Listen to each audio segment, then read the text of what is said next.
Laikmatīgās arhitektūras informācijas centrs ir radies tieši tādēļ, lai ar arhitektūras, pilsētu telpas un pilsētu būvniecības paņēmieniem mēs varētu veidot arvien atvērtāku, arvien saprotošāku sabiedrību, lai sabiedrība būtu gatava lekt iekšā un padarīt pilsētu labāku, padarīt mūsu vidi labāku. Un beigās, kā ar šo vidi komunicēt? Tādēļ es nosaucu šo prezentāciju, kā pilsēta kļūst par mēdīju laikmatīgās arhitektūras informācijas centra izpratnē. Bieži vien, kad mūsu organizācija pavisam ir jauna un pat ne gads, tas ir pusgads, kura laikā es bieži vien saņemu jautājumus, kas ir laikmatīga arhitektūra, Gunita? Pastāsti tagad, lūdzu, kā tu to saproti? Laikmatīga arhitektūra ir tas, kam mēs ticam, kam mēs esam apvienojušies. Un tā ir ne tikai šī būvētā vide, kas ir mums apkārt, tās ēkas, būves, kas visnotaļ mūs ietekmē, bet savā ziņā ierobežo. Laikmatīgā arhitektūra ir tā, kurā mēs darbojamies. Tas ir tāda kā kompleksa sistēma, no kuras mēs patiesībā nekādi, lai kā arī vēlētos, varbūt dažreiz nevaram izvairīties. Tātad arhitektūra ir tas, kas mūs ietekmē jebkurā dzīves situācijā. Un šī kompleksā sistēma laikmatīgās arhitektūras izpratnē ir arī daļa no šīs sabiedrības. Kāds laikmatīgs cilvēks, kāda laikmatīga izpratne mums ir kopumā. Arhitektūras informācijas centrs, kas mums ir sakāms par informāciju? Zem šī vārda apvienojās profesionāļi, ikdienas profesionāļi, kuriem bija vēlme darīt vairāk. Un darīt vairāk tieši šīs komunikācijas nodrošināšanā. Redziet Operas skvērs, kuram pieņem daudz no jums ikdienā iet garām vai iet cauri. Un, diemžēl, neviens no garām braucošajiem, vai retumis no garām braucošajiem, no garām ejošajiem, neredz šajā skvērā neko vairāk par kustību no punkta A uz punktu B. Kā vienas nakts laikā, patiesībā vieta, kura pirms tam ir bijusi tikai kustība no punkta A uz punktu B, kļūst par tikšanās punktu. Par punktu, kurā beigās tikās arī tie domu biedri, kuru dēļ nodibinājās laikmatīgās arhitektūras informācijas centrs. Un tad ar šo projektu Ostas māja, kas bija no pagājušā gada novembra līdz decembrim, mēs parādījām, cik vienkāršas interakcijas pilsētvidē, šajā pavisam drūzmojošā kustību telpā,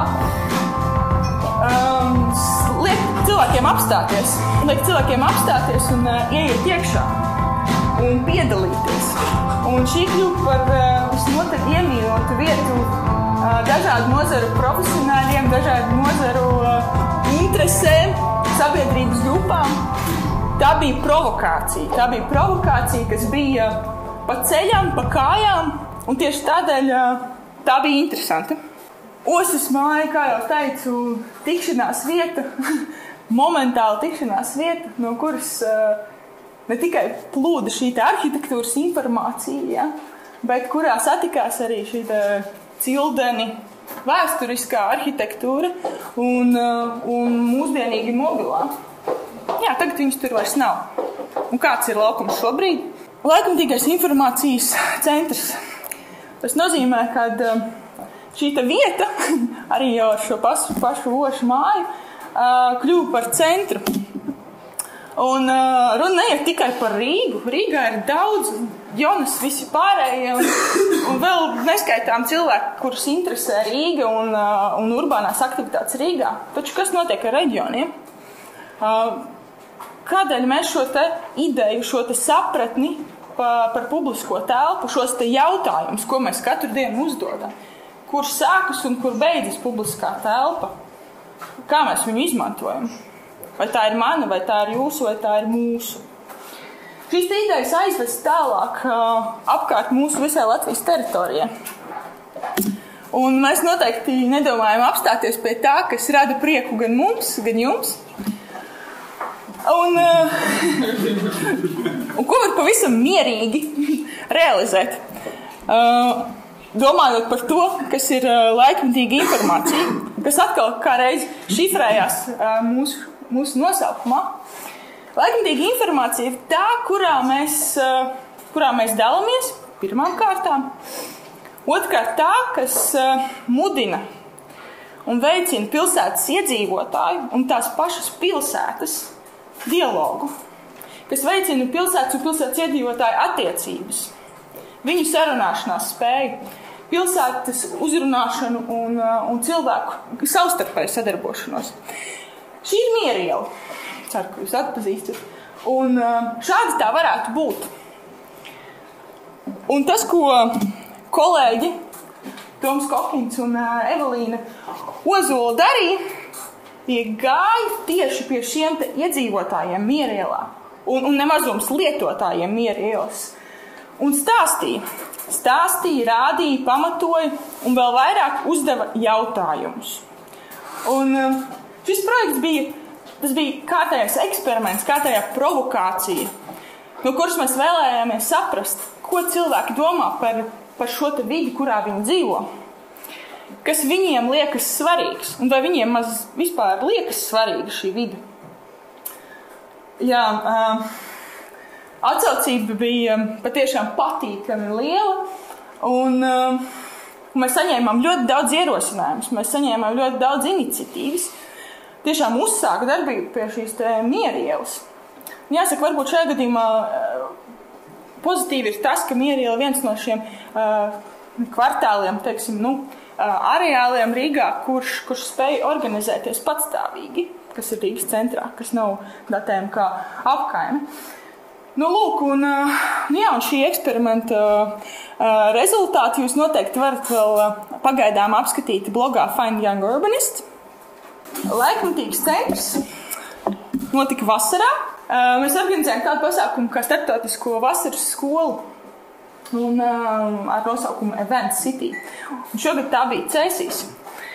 Šis pasākums ir kļuvis kā sava veida tāds laids mikroorganisms vasaras periodā. 2 nedēļu laikā mēs spējam izdarīt to, ko mēs darām visa gada laikā šeit Rīgā. Un tas svarīgākais šajā te visā vasaras skolas un arī, teiksim, laids kā nostājas sakarā ir tas, kad pirmais mēs ticam, ka kaut kas var mainīties. Mēs ticam, kad vide var pielāgoties un ka mēs viņu varam pielāgot. Otrais – sadarbība. Sadarbības starp dažādām pusēm, starp pašvaldību iedzīvotājiem un vēl, tā vien varētu uzskaitīt. Cēsīs vasaras skolā piedalījās aptuveni 20-25 nevalstiskās organizācijas un pašvaldības institūcijas, neskaitot vēl tos ieinteresētos un brīvprātīgos, kas mūs atbalstīja. Un tas rezultāts no tām 2 nedēļām bija, ka šī pilsēta atdzīvojās. Pilsēta, tās cilvēki vienkārši dzīvoja to vidi, ko viņi paši ir radījuši. Un, šobrīd Cēsīs vienības laukumā jūs varat apskatīt un piedalīties šajā te instalācijā Thunderstorm Machine, kuras arī galvenā doma bija, kad iedzīvotājiem ir jāsanāk kopā, un tikai sanākot kopā viņi var iedarbināt šo te mašīnu. Bet beigās es ceru, ka jums ir radies ieskats par to, kā pilsēta komunicē, bet kāpēc, lai tā būtu labāks mēdījis par citiem mēdījiem klasiskā izpratne? Tad, kad mēs iegūglējam plašsaziņas līdzekļi, tas, ko mēs dabūnam, ir runājošas galvas. Un, lai cik smieklīgi tas nebūtu, mēs uzskatām, ka plašsaziņas līdzekļi mēdīji lielā mērā atspoguļo tieši sabiedrības viedokli. Bet vai mēs nemuļķojam sevi?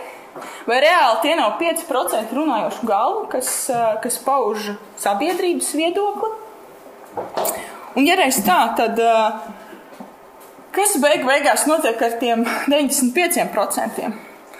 Vai šīs te vienpusējā informācijas nodošana rada darbību? Vai pat tad, ja mēs viņus kārtīgi sakritam, vai kaut kas mainās? Vai kāds iet un dara, vai tiešām realizē tos mērķus, kam viņš tic. Šis te lieliskais projekts, ko organizēja radošā grupa KUP, pierāda to, ka atkal mazi impulsi, mazas iniciatīvas, maza indukcija pilsētas vidē spēja likt cilvēkiem padomāt. Un šī te ziņa ir daudz spēcīgāka, ko mēs nododam, nekā tā būtu reklamēta jebkur citur. Mēs saprotam, cik pilsētvide patiesībā ir atvērta un padevīga šādām te sadarbībām. Mēs redzam, cik jaunas patiesībā ikdienā neredzētas darbības sāk notikt pilsētā. Tieši tā, darbības. Ne tikai informatīvi mēs saprotam, par ko iet runa, bet mēs patiešām piedalāmies pilsētas dzīvē. Un kas beigās rodas? Rodas tā aktīvā un atvērtā sabiedrība. Ne tikai šī vienvirziena kustība informācijas sniedzējs, ja? Mēdījiem ir liels mīnus, bet arī šī fiziskā komunikācija. Mēs saprotam daudz labāk to, kurā mēs paši piedalāmies, ko mēs redzam pilsētā, nevis to, ko mēs redzam LED ekrānā. Un šādas te akcijas, un tas, par ko runāja arī iepriekšējā TED runātāja, video materiālā ir action make action. Darbības provocē uz darbībām. Kādus pāris gadus atpakaļ, vienā, divās naktīs, uz Tērbats ielas, uz Baronas ielas, uz Bruņinieku ielas parādījās, lūk, šādi te stencilēti zīmējumi. Un lai cik dīvaini tas nebūtu tajā brīdī, tas sāka darboties. Action makes action. Darbība provocēja uz darbību.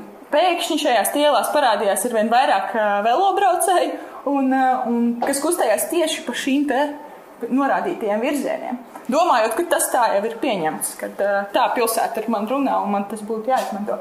Uz to reaģēja arī atbildīgās institūcijas, un tagad šajās ielās ir parādījušies arī velo novietnes, lai gan ļoti interesantos mērogos, bet tāpat. Un ne tikai velo kustība, ja, kas ir varbūt velo kustība ir tāda vislabākais piemērs, kā ar tādām radikālām interakcijām šajā te pilsētvidē mēs varam panākt arī redzamu rezultātu. Ir arī citas, un taps vēl ar vien citas aktivitātes šajā te pilsētvidē, kas uzrunā mums paskatīties uz mūsu pilsētu savādāk, īstenībā paskatīties uz mums pašiem daudz savādāk. City is in me and you and everybody, right? Šie te profesionāļi, kas beigās ikdienā dara pavisam nopietnas lietas, aicina uz sadarbību, aicina uz sākumu pavisam jaunām interakcijām.